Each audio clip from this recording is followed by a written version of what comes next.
Gabon's transitional president and co-leader Brice Clotaire Oligui has finally returned to his native country after holding talks with the Cameroon's president at the Unity Palace yesterday, December. The objective of the visit is yet to be disclosed to the public.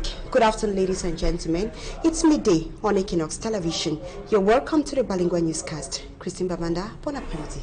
Good day, Madame Glory, Madame, Monsieur, bonjour et bienvenue dans votre 12 heures bilingue dans l'actualité nationale de ce jeudi midi. Les femmes riveraines de l'agro-industrie crient leur colère face à l'accaparement de leurs terres. C'était en faveur d'un plaidoyer qui s'est tenu en Cotin dans la Haute-Sanaga. Leur récrimination avec Marcelin Gansop et Emmanuel Diop. Venus de plusieurs localités du pays, c'est à Cotin, dans la Haute-Sanaga, qu'elles ont exprimé leur ras-le-bol face à l'accaparement à grande échelle des terres, qui les prive de tout, y compris du minimum vital. Nos maris faisaient le sable, la pêche, et les femmes, on achetait le poisson pour faire le ndomba, on vendait pour survivre nos familles. Nos enfants même partaient avec les cannes à pêche pour chercher quelques poissons pour puisse faire ce qu'on peut manger à la maison. Mais aujourd'hui, on ne parvient plus. À travers divers messages, ces femmes dont les habitations côtoient les agro-industries et autres projets de développement d'envergure disent non à l'appauvrissement dont elles sont l'objet, du fait du non-respect des cahiers de charges par la quasi-totalité des agro-industries. Chez nous, à Ezeka, ils n'ont jamais respecté le cahier de charges. Les routes, les hôpitaux, les écoles, l'électricité, il n'y a rien. Ils ont leur hôpital là-bas pour soigner les ouvriers. Quand un riverain ou bien les gens du village partent là-bas, on ne les soigne pas. Ça ne va pas là-bas chez nous. Parce que ce replantis n'amène pas le bien-être des communautés. Nous ne savons pas où nous allons nous placer dans les années à venir. Parce que même là où faire même les petites maisons, nous n'avons plus. Il ne s'agit pas pour ces femmes qui vivent essentiellement de l'agriculture et des petites activités génératrices de revenus de s'opposer aux projets de développement, mais plutôt de s'assurer que ceux-ci ne les réduisent pas la mendicité, comme c'est de plus en plus le cas. Nous disons non à Nyete par rapport à l'achat du caoutchouc. Parce que nous mettons toute notre force pour faire le champ. Le caoutchouc a beaucoup de travail. Il faut défricher, il faut saigner, il faut ramasser les fonds. Et quand le prix est bas, nous ne subvenons pas à nos besoins. C'est un combat de longue haleine et les femmes n'entendent pas désarmer, encore moins fléchir. Au contraire, elles sont prêtes à y laisser des plumes. Il y va du présent et de l'avenir de leur progéniture. Direction la ville de Yaoundé avec cette reconversion des enfants de la rue, une réinsertion socio-professionnelle rendue possible grâce aux efforts consentis du gouvernement et des Nations Unies. Chose vue et entendue, Ben Christine Moudio et Rodrigue Ngassi. Au Cameroun, des milliers d'enfants vivent dans la rue. Pour les seules villes de Yaoundé, Douala et Ngaoundéré, plus de 2000 enfants sont répertoriés. Mohamedou fait partie de ces jeunes. La rue, c'est une jungle. Des fois, vous vous battez avec des gars. Des fois, on vous agresse. Des fois, il y a toujours les petits rafles qui se passent. Au sein de ce milieu où règne la drogue et la violence, certains jeunes veulent faire la différence et s'en sortir. J'ai juste besoin d'une vie normale comme tout le monde. Du genre sortir, aller au boulot, rentrer le soir et tout. J'ai une grande fille de 4 ans et demi. Il faut qu'elle me battre pour elle. Ces derniers font partie du programme de réinsertion et d'inclusion socio-économique des jeunes et enfants de la rue lancé par le gouvernement et le programme des Nations Unies pour le développement PNUD. L'encadrement a commencé par des activités de soutien psychosocial, des activités de réarmement moral. Maintenant, nous sommes dans la dernière phase qui consiste à les insérer sur le plan économique à travers des activités d'intérêt général, moyennant en retour un petit salaire. Des activités qui ont pour but sur le long terme de les réintégrer dans la société. Il est question véritablement de pouvoir les resocialiser, de les réinsérer dans la société. C'est pour ça qu'il a fallu que nous venions nous-mêmes leur parler à travers cette causerie éducative pour qu'ils prennent cette initiative au sérieux. Dans les prochains mois, cette première vague de jeunes qui ont été outillés seront recrutés par les mairies de ville de Yaoundé, Douala et Ngaoundéré. Dans un tout autre registre, les jeunes entrepreneurs camerounais ont désormais l'occasion de maîtriser les enjeux de développement de l'économie verte et de l'intelligence artificielle. Une ambition affichée au cours de la semaine Inspire 2023 qui se tient dans la ville de Douala. Emos Fongo, Achille Kanga. L'économie verte et l'intelligence artificielle sont des secteurs qui restent à explorer en Afrique et singulièrement au Cameroun. L'économie verte, en fait, l'économie, l'agriculture en général, et tous les aspects de l'agriculture c'est vraiment un pivot, un enjeu crucial pour le développement de l'Afrique. On associe toujours un élément d'agriculture avec un élément qui concerne en fait la digitalisation ou la transformation numérique. Les défis, enjeux et opportunités sont cruciaux pour le développement de notre pays. Pour ce faire, la jeunesse entreprenante doit être au cœur de la stratégie. La jeunesse a les outils en fait et particulièrement peut être outillée pour pouvoir relever le défi, mettons, de nous ancrer un peu plus avec ces enjeux-là. Nos jeunes sont doués. D'ailleurs, on voit que nos jeunes s'exportent à travers le monde. Donc en fait, on veut vraiment outiller ceux qui restent ici. C'était dit tout à l'heure pendant la conférence, ceux qui restent ici pour participer pleinement à l'essor du Cameroun. La semaine Inspire 2023, organisée sur le campus de l'IUC à Douala, va permettre aux jeunes entrepreneurs et aspirants de se frotter aux plus expérimentés pour mieux cerner les défis qui les attendent et les opportunités à saisir dans l'économie verte et l'intelligence artificielle. On peut encore construire notre pays, on peut croire en notre pays à force de travail, à force de courage, à force de persévérance. Que rien n'est perdu, les difficultés auxquelles nous sommes assujettis au quotidien ne sont pas une fatalité. Et que malgré ces difficultés, on peut trouver le chemin. Il y a tellement de choses à faire et à construire dans notre pays. Conférences, débats, challenges, formations, exposition des savoir-faire sont entre autres attractions qui vont meubler la semaine Inspire 2e édition.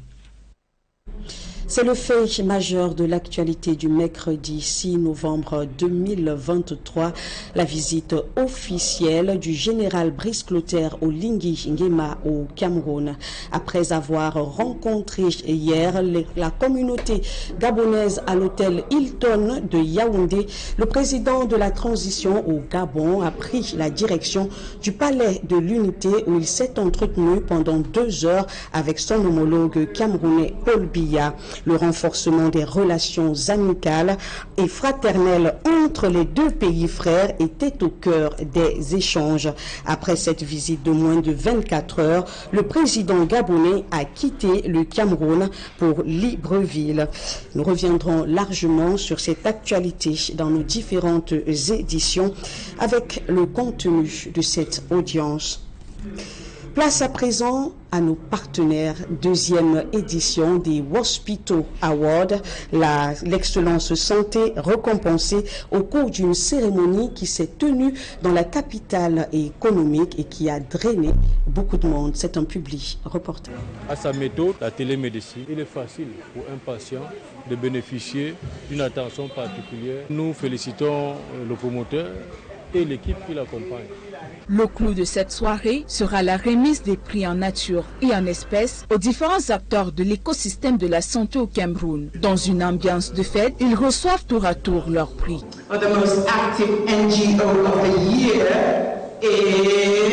Au total, 10 catégories en compétition. Le médecin ambassadeur Hospital, l'utilisateur de l'année, l'influenceur santé de l'année, médecin spécialiste Hospital de l'année, entre autres, sans oublier le prix spécial décerné au gouverneur de la région du littoral. En réalité, j'ai travaillé dur pour ça. Ce n'est pas une affaire d'aujourd'hui uniquement. Aujourd'hui, c'est une reconnaissance qui date de très longtemps parce que je suis médecin depuis 2011. Autre temps fort, moment de reconnaissance spéciale à tous les médecins de la salle. C'est très spécial pour nous, 2e année. Ça renforce notre volonté de continuer à primer l'excellence au niveau de la santé. Lauréat du prix de la meilleure technologie de santé en Afrique aux AfriTech Awards 2023, Hospital propose un service de télémédecine unique. Les patients peuvent avoir des consultations vidéo instantanées avec des médecins 24 heures sur 24 et 7 jours sur 7, bénéficier des services de laboratoire mobile et interagir avec des médecins spécialistes et généralistes sur des sujets variés gratuitement. Un service qui compte s'étendre dans d'autres pays africains. Donc aujourd'hui, Waspito est disponible sur Play Store et App Store. Vous cliquez juste, vous mettez juste Waspito, vous pouvez télécharger facilement. Nous sommes en train de faire une entrée au Gabon et en RDC aussi d'ici en février de l'année prochaine. Waspito compte aujourd'hui plus de 1000 médecins, 800 médecins camerounais et près de 200 Ivoiriens. Depuis le début de l'année 2023, près de 70 000 consultations ont été effectuées sur la plateforme et 10 000 examens de laboratoire. Après la présentation de sa super application MaxHit en concert et en présence du top management, le géant de la téléphonie mobile Orange Cameroun récompense désormais les utilisateurs de cette nouvelle plateforme numérique. Découvrons dans ce public reportage les différents lots.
Everybody say, yeah. Everybody say, yeah. Gagner. Super voiture, des voyages à Abidjan, des Smart TV géants, du cash toutes les 5 minutes et des multimillionnaires chaque semaine. Au dièse 111 étoile 1 dièse ou dièse 150 dièse. Encore plus de surprises sur la super application MaxHit. Yeah. Application téléchargée. Orange. Voilà, c'est sur cette belle note d'ambiance que se referme donc la première partie de votre journal. Place à la seconde partie en langue anglaise avec vous, Mala Glory. Thank you, Christine Babanda. Ladies and gentlemen, thanks for joining us for the second segment of the news. The indiscriminate arrest of Koba natives and the imposition of an individual as a traditional ruler by the Konye divisional officer has pushed the natives to carry out a protest, marching to the office of the senior divisional officer for Meme, seeking for lasting solutions. Details with Smachik and Gabriel. Into the premises, lodging the office of the senior divisional officer of Meme was a Herculean task for those who wanted to use the office. Angry inhabitants from Koba village in Konye subdivision had blocked the main entrance, decrying the dictatorship attitude of the divisional officer for Konye, Deb Moses. This aspect that the DO for Konye is imposing us a candidate who is not the choice of the people. And because of this, we are not accepting this candidate. And he is going on now with that young man, intimidating us, holding people, locking people. I myself, I was locked up in Konye. A house that has not got a father, things will never move well. So we have difficulties in leadership. We need a head in the house. The natives demonstrated in front of the SDO's office with placards that has messages like, "Don't destabilize our peaceful village by imposing a chief in Koba. You cannot force a candidate to be a chief and stop the illegal arrest protest of Koba people. The village is our village. We know our culture more than him. We are those who make the choice and present to him, not him making the choice and present to us. It has never happened that way. We are losing a lot from the government because we don't have somebody who is representing us when it comes to the government. The first assistant senior divisional officer of Meme, Cho Leonard, stepped out of his office to address the angry Koba natives in front of the accused divisional officer of Konye, Deb Moses, before taking the spokesperson of the Koba natives inside for a dialogue in which he promised to solve the situation.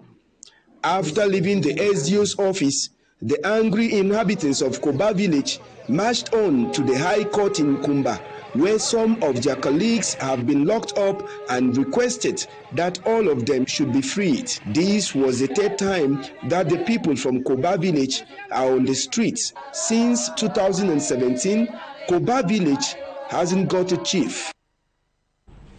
Still in the southwest region, natives of the Batoke village recently carried out a peace protest calling or blaming their chief for not facilitating the legal distribution of lands to some natives of the locality. During a crisis meeting, Governor Bernard Okalia Bilai at his office where the meeting was held promised government measures. As you tell us, Machika Gabriel. Full protest walk taken by natives of Batoke village to the governor's office in Boya, southwest region of Cameroon. The Batoke natives came to see Bernard Okala Bilai about some pieces of land that has been surrendered by the Ministry of Land Tenure to be shared amongst families within Batoke. But unfortunately, the chief of the village is refusing. The problem that forced us to come see the governor is about lands which we were supposed to share. The answer will try for me. After spending some time in front of the governor's office, Bernard Okala Bilai later received the heads of these disgruntled families alongside some government officials and those involved in the land trouble. The outcome of the meeting was satisfactory to all present. We're very happy, and all the family. All of us from the different families who came here were angry, but we are returning to Batoke with happiness. We are glad because all those involved in the problem gave us a listening ear. They have reassured us that we are going to have a positive feedback. Attend to we, listen to we, and they tell us that they will make a decision for that. The natives of Batoke village are now expecting on the quick response from the government's machinery within FACO for the implementation of the minister's decision. Away from the southwest region, we now take you to the far north region to say the population of Mokolo say they can now breathe a sigh of relief after a gang of 8 suspected bandits were arrested in their divisional headquarters. For me, I'm Swansanda. The gang of 8 accused bandits were arrested and presented to the population by the Public Security Police units of Mokolo in the Mayochanaga division of the far north region of Cameroon.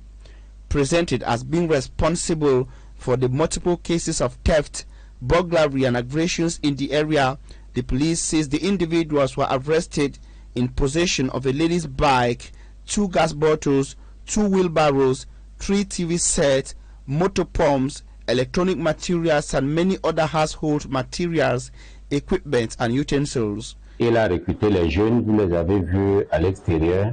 The commissioner of the Mokolo Public Security Police Unit says the gang had as mastermind a 27-year-old detainee at the Mokolo Principal Prison, whose name we got as Boni Sawalda. Same police sources say that the gang of 8 had their way by alternating their modes of operation, switching tactics after every operation. Il y a un étudiant parmi eux, nommé Zraputo. Another peculiarity was the presence of a Marwa University student among the gang of 8. Qui est le relais, n'est-ce pas, du chef de gang qui est en prison. A veritable thorn in the flesh of the local population who wasted no time to celebrate the forces of law and order for the important arrest. His Majesty Abdulaziz Baldina The quarter head of Ancien Sonnet Mokolo says the area became almost unruly because of the activities of the men of the underworld. Like him, the senior divisional officer for the Mayo-Chanaga division saluted the bravo of the police forces while calling on the population for maximum collaboration.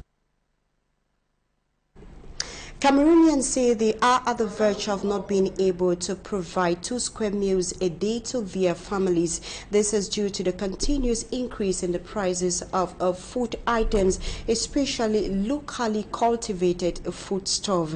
According to them, if nothing is done to remedy the situation, they risk not celebrating the end-of-year festivities. Our reporter Immaculate Fogwe was at the Sandaga market and compiled this report. The prices of food items ranging from beans, pepper, onion, granules and vegetables are on a steady rise. Touring the Sadaga market in the Douala 1 subdivision, several buyers encountered decry high cost while recounting how it has significantly impacted their purchasing power. Most breadwinners say they are now forced to reduce their food intake from 3 square meals a day to 2 or even less. Traders on their part blame the hike on rising insecurity in the conflict-hit northwest and southwest regions, poor harvest and high cost of farm input.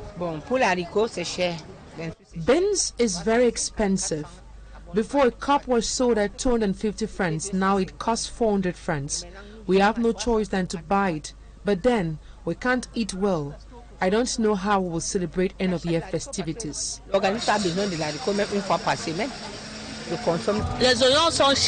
Onions are expensive because this is not a season. A bag of onions now costs 130,000 francs CFA. Before, it was either sold at 50,000 francs or 75,000 francs for a bag. A lot of our clients are complaining, but there's nothing we can do. However, there are some other basic commodities such as tomatoes, cabbages and cucumber that have been spared by the price hike. Traders encourage consumers to make use of this period. The price of tomatoes is stable. You can get a basket for 4,500 francs and sometimes less. But from the 20th of December, the prices might likely skyrocket because of end-of-year festivities. So we urge the population to take this opportunity to get their tomatoes, carrots and cabbages now. Consumers decry the hike while urging authorities to take adequate measures to address their plights now and during the festive period. The European Union has called on a negotiation to put an end to the Anglophone crisis. According to them, in a recent report they published, the crisis is highly neglected. Our reporter Babila Jonathan talked to an opinion leader, Eric Archer, and our report. The European Civil Protection and Humanitarian Aid Operations, ECHO, describes the Anglophone crisis as an acute, forgotten crisis in the northwest and southwest regions of Cameroon. The EU is finally admitting that this conflict remains one of the most neglected in the world, which is just reiterating what the Norwegian Refugee Council highlighted and stressed in their report earlier this year, where the southern Cameroonian conflict was listed amongst the 10 most neglected conflicts in the world. 10 most neglected conflicts in the world. That means quite a lot. So with the EU report coming now towards the end of 2023, reiterating the same issue, that this conflict is underreported, it's underfunded, and it's not gaining the traction that it deserves, speaks volumes. In its second crisis report, the humanitarian arm of the European Union highlights statistics produced by the UN Humanitarian Coordination Agency, OCHA, and Human Rights Watch. 1.7 million people affected, 633,120 internally displaced, 9,045 refugees in Nigeria, and 6,000 victims as of January 2022, complicating access for humanitarian groups. Challenges persist, such as limited human resources within clusters. In 2023, the European Union allocated 23 25.4 million euros in humanitarian assistance to Cameroon, both for the crisis in the northwest, southwest, and far north regions. Besides humanitarian action, the EU calls for negotiation to solve the problem. There is no military solution. No amount of firepower is going to resolve this conflict. And I am quite pleased to see that the EU has in this report stressed that fact that addressing the root causes of the conflict remains the only way out of the conflict. Meantime, OCHA and partners continue advocating for unimpeded access amid a suspicious environment. The civil society actors stress that there is no military solution to the crisis as highlighted in the report. Take a listen to him in the following excerpt. Without waffling, that is, blaming both sides for the atrocities being committed in the region throughout this conflict. This is something which we all know the current Cameroonian regime will frown at, because over the years, over the last 6 years plus, they have done all what they can. They have struggled to distort the narrative and paint the situation as though it is only the other side that is responsible for the atrocities, for the heinous crimes, for the massacres which we've witnessed across the region throughout this conflict. Here we are today with a report from the EU stating categorically clear that both sides are responsible for that, or for those atrocities. This is very important, and if I were a member of this government or this regime reading through this report, it would be a moment to rethink, because if they should be reading through the same prism which we all are reading, and reading in between the lines, they should see where the EU is coming from and the position they are slowly taking. Meaning that it is time for this regime to wake up and know that no amount of military or firepower is going to end this conflict. It is time they get onto the negotiating table and find a way out to resolve this conflict. This conflict will end up on the table, so no amount of killing will resolve the conflict. And this is what the EU is indirectly saying in this report. One would expect the EU to highlight the fact that its partners or its member states should mount the necessary pressure required to bring the parties in this conflict onto a negotiating table. Gabon's transitional president and coup leader Brice Clotaire Oligui Nguema has returned to his native country after a tete-a-tete discussion with the Cameroon's president Paul Biya yesterday at the Unity Palace.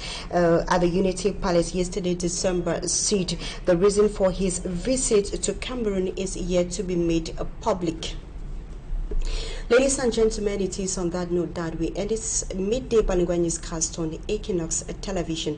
Do have a good day in the presence of our programs Équinoxe television. Christine Babanda, bonjour. Do have a nice day, Madame Glory, Madame, Monsieur. C'est la fin de ce journal. Vous êtes de plus en plus nombreux à suivre ces tranches d'informations. Merci de votre fidélité et surtout de votre confiance. Belle suite de programmes sur Équinoxe télévision, la chaîne du peuple.